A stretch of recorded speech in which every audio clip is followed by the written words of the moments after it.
Les suppléments d'oméga 3, est-ce que c'est vraiment bon pour le cœur? On a toute cette idée en tête, je crois. Mange du poisson, prends tes gélules, et voilà, c'est presque un réflexe. Mais quand on creuse un peu, on voit que les conseils officiels, c'est le grand écart. Ah oui, complètement. Au Royaume-Uni, on dit clairement, n'en prenez pas pour prévenir les maladies cardiaques. Et aux États-Unis, l'American Heart Association, elle, est beaucoup plus positive, surtout pour certains patients. C'est une vraie jungle d'informations. On ne sait plus qui croire. C'est exactement pour ça qu'on a préparé un dossier assez solide aujourd'hui. Notre pièce maîtresse, c'est la grande méta-analyse de la collaboration Cochrane de 2020. La référence absolue, en quelque sorte. Exactement. C'est un peu la cour suprême de la preuve médicale. Mais la science avance vite. Donc on a aussi ajouté des essais cliniques plus récents qui ont fait beaucoup de bruit, d'autres synthèses, des infos du manuel Merck et même un avis tout frais de l'Agence française du médicament, l'ANSM, qui date de fin 2023. Ok, donc notre mission aujourd'hui, c'est de débroussailler tout ça. On va essayer de suivre le fil de la science pour comprendre ce qu'elle nous dit vraiment, avec ses nuances, ses contradictions. C'est parti. Alors, pour commencer, revenons sur cette fameuse revue Cochrane. Qu'est-ce qui la rend si importante? C'est son échelle, tout simplement. Ce n'est pas une petite étude isolée. Là, on parle de la compilation de 86 essais cliniques. 86. Oui. Et en tout, ça représente plus de 162 000 participants. Ah oui, quand même. C'est la vue la plus panoramique qu'on ait jamais eue. Des décennies de recherche passées au crible. Et il faut noter qu'ils ont bien fait la différence entre les deux types principaux d'oméga 3. C'est-à-dire? D'un côté, ceux des poissons gras, les fameux EPA et DHA, eux, ils les appellent les LCN3. Et de l'autre, l'ALA, qui est d'origine végétale, celui qu'on trouve dans les noix, les graines de lin. D'accord, c'est un vrai mastodonte comme analyse. Alors le verdict, la question qu'on se pose toutes, est-ce que ça nous empêche de mourir? Eh bien, préparez-vous. Sur la mortalité, toutes causes confondues, la conclusion de Cochrane est, je cite, d'un haut niveau de certitude. Ok, Et elle dit que la consommation de ces oméga 3 de poisson a peu ou pas d'effet. peu ou peu d'effet. Le risque relatif est de 0,97. Attendez, 0,97, pour que je visualise bien, ça veut dire que pour 100 personnes qui décèdent dans le groupe sans supplément, il y en aurait 97 dans le groupe qui en prend. C'est bien ça. Et statistiquement, cette différence est si faible qu'elle n'est pas significative. C'est du bruit de fond. Donc, pour le dire crûment, Pour le dire crûment, les données les plus solides qu'on ait montrent que ces gélules n'augmentent pas l'espérance de vie. c'est une claque. C'est une conclusion fondamentale, oui. Des milliards de gélules vendues pour en arriver là. Et pour les problèmes cardiaques spécifiques, les crises cardiaques, les AVC, C'est le même constat. Pour l'ensemble des événements cardiovasculaires, la conclusion est identique. Peu ou pas de différence observée. le grand espoir d'une protection universelle en prend un coup. Alors, c'est plié, on ferme le dossier, ça ne sert à rien. Ah, ce serait trop simple, c'est là que ça devient subtil. Ah, La science, c'est rarement tout noir ou tout blanc. En creusant dans leurs propres données, les auteurs ont trouvé un petit signal. un petit signal. Oui, un signal faible, mais intriguant, sur un point très précis. La mortalité spécifiquement due à une maladie coronarienne, un infarctus par exemple. D'accord. Et là, ils suggèrent que les oméga 3 pourraient la réduire, un petit peu, de l'ordre de 10%. Ah, voilà la nuance. Mais vous dites bien suggère. J'ai vu aussi qu'il qualifie cette preuve de faible certitude. Ça veut dire qu'il ne faut pas trop s'emballer, j'imagine. Exactement. En langage scientifique, faible certitude, ça veut dire que la prochaine grosse étude pourrait très bien faire disparaître ce bénéfice. C'est une piste, pas une autoroute. C'est ça. D'ailleurs, quand on ne garde que les études les plus rigoureuses, cet effet a tendance à s'évanouir.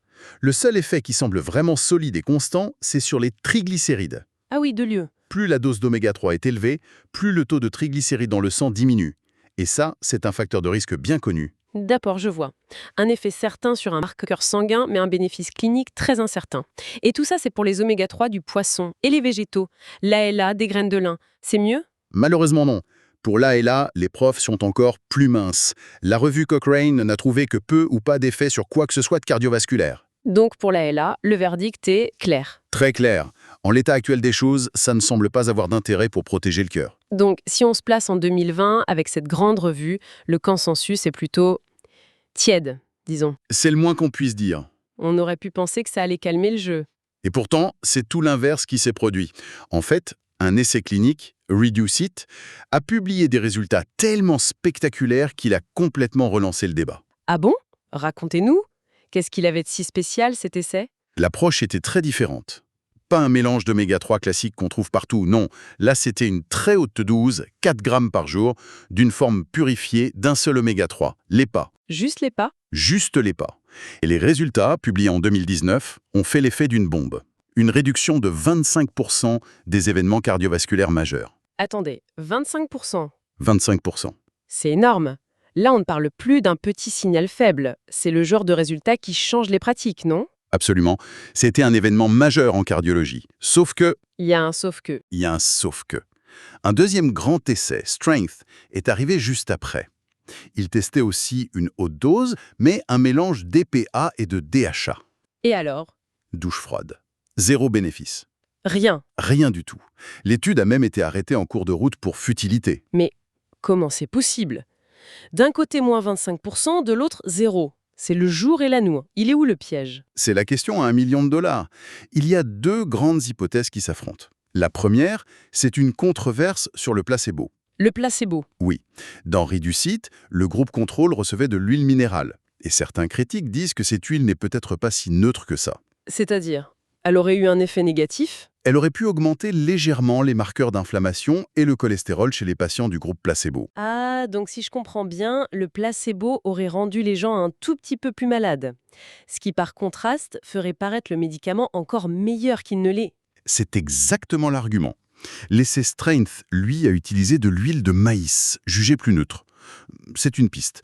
Mais la deuxième hypothèse qui gagne du terrain est peut-être encore plus fascinante.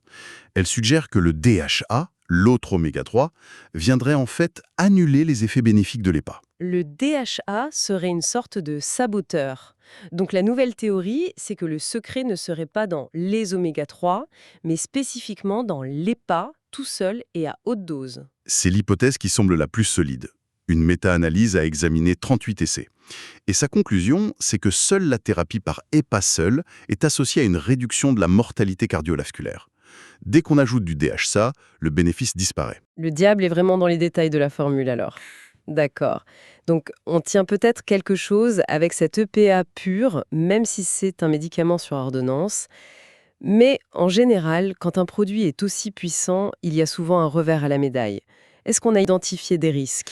C'est le point crucial qui a émergé plus récemment. Et la réponse est oui, il y a un risque et il n'est pas anodin. Toutes nos sources convergent vers le même signal de sécurité. Lequel? Un risque accru de fibrillation auriculaire. La fibrillation auriculaire, alors là, on n'est plus dans les petits troubles digestifs, c'est un trouble du rythme cardiaque, c'est bien ça? Exactement. Le cœur bat de façon irrégulière et rapide, ce qui augmente le risque d'AVC. Et ce qui est frappant, c'est que l'alerte vient de partout.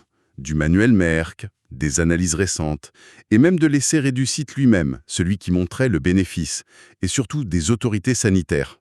L'Agence du médicament française, l'ANSM, a donc officiellement alerté les médecins? Oui, très clairement. En octobre 2023, ils ont envoyé une lettre aux professionnels de santé. Elle vise spécifiquement les médicaments à base d'oméga 3 et met en garde contre un, je cite, « risque accru et dose dépendant de fibrillation auriculaire ». Dose dépendant, donc plus on en prend, plus le risque est élevé. C'est ça. C'est un paradoxe incroyable. On prendrait un médicament pour réduire un risque cardiaque, mais ce même médicament augmente le risque d'un autre problème cardiaque qui peut mener à un AVC. C'est précisément le nouveau calcul risque-bénéfice qui doit être fait. C'est fou, mais pendant des années, le seul risque des oméga 3, c'était d'avoir un arrière-goût de sardine. Oui, Et là, on parle d'une arythmie sérieuse. Ça change complètement la donne. d'accord. Essayons de rassembler toutes les pièces de ce puzzle. C'est compliqué. Si on récapitule, on est parti d'une croyance quasi universelle. Les oméga 3, c'est bon pour le cœur. C'est ça. Puis la grande revue Cochrane est arrivée et a mis un gros bémol, en disant « Attention, pour la population générale, l'effet est minime ou nul ». Ensuite, l'essai Reduce It a tout relancé. Il a montré qu'une formule très spécifique de l'EPA pure, à haute dose sur ordonnance, pouvait être très bénéfique pour des patients à haut risque. C'était un immense espoir. Un espoir tout de suite nuancé par l'échec d'autres essais comme Strengths, qui nous rappelle que les suppléments courants, ceux en vente libre, qui mélangent EPA et DHA, continuent de décevoir. La magie n'opère pas avec n'importe quelle formule. Voilà. Et pour couronner le tout, on a maintenant ce risque bien réel de fibrillation auriculaire. Le conseil simpliste «prenez de l'huile de poisson» qu'on entendait partout semble complètement dépassé. Il l'est, totalement. On est passé d'une question de bien-être à une décision thérapeutique très pointue. Pour des patients très spécifiques, cette thérapie à l'EPA pure peut être une option. Mais c'est une décision médicale qui doit peser le pour et le contre, y compris ce risque de fibrillation auriculaire. On n'est plus du tout dans le rayon des compléments alimentaires du supermarché. Plus du tout. Et il ne faut pas oublier ce que la revue Cochrane rappelle. Manger du poisson, ce n'est pas pareil que de prendre une gélule. Le poisson, c'est aussi des protéines, des vitamines. Le bénéfice vient peut-être de l'ensemble. C'est fascinant de voir cette évolution. On est passé d'un conseil de santé simple à un débat d'experts hyper pointu. Le message clé, si je comprends bien, c'est que tous les oméga 3 ne se valent pas, loin de là. La question à se causer n'est plus «est-ce que je dois prendre de l'huile de poisson?» Exactement. La question est devenue, est-ce qu'une thérapie spécifique à base d'EPA pure à haute dose est adaptée à ma situation médicale précise et est-ce que ses bénéfices l'emportent sur ses risques? Et ça, seul un médecin peut y répondre. Il n'y a qu'un professionnel de santé qui peut y répondre après analyse. Ce n'est pas une décision à prendre seul. C'est très clair. Et pour conclure, une dernière pensée à méditer. Toute cette controverse sur le type de placebo, l'huile minérale contre l'huile de maïs, ça soulève une question vertigineuse qui dépasse les oméga 3. On se concentre toujours sur le produit actif. Mais si le placebo, l'ingrédient qu'on considère neutre, n'était en fait pas si neutre que ça? Si ces huiles avaient leurs propres effets, même minimes, ça pourrait fausser les résultats de centaines d'études sans même qu'on s'en rende compte. C'est une idée un peu folle, non?